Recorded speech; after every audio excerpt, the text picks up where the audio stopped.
আজকের এই ভিডিওতে আমি তৈরি করেছি একটি শক্তিশালী ড্রিল মেশিন যা হালকা ভারী কাজের জন্য ব্যবহার করা যাবে।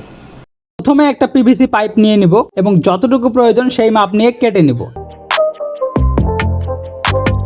পাইপটি কেটে নেওয়ার পর মোটরটি ভিতরে ফিট হচ্ছিল না, তাই আমি পাইপটা মাঝখান দিয়ে লম্বি কেটে নিব এবং মোটরটি পাইপটিতে বসিয়ে মোটরের সাথে পেঁচিয়ে দেখব এবং যতটুকু প্রয়োজন ততটুকু রেখে বাকিটুকু লম্বি কেটে ফেলে দিব ও শিরিষ কাগজ দিয়ে ঘষে নিব।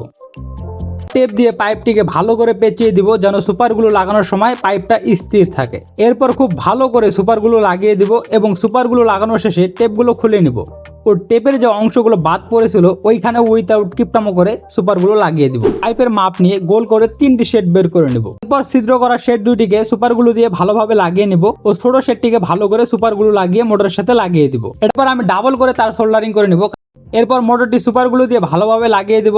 এবার ফিমেল পোর্টের মধ্যে তারগুলো সোল্ডার করে দিব ও মাঝখান থেকে তার কেটে পুশ সুইচের মধ্যে লাগিয়ে নিব।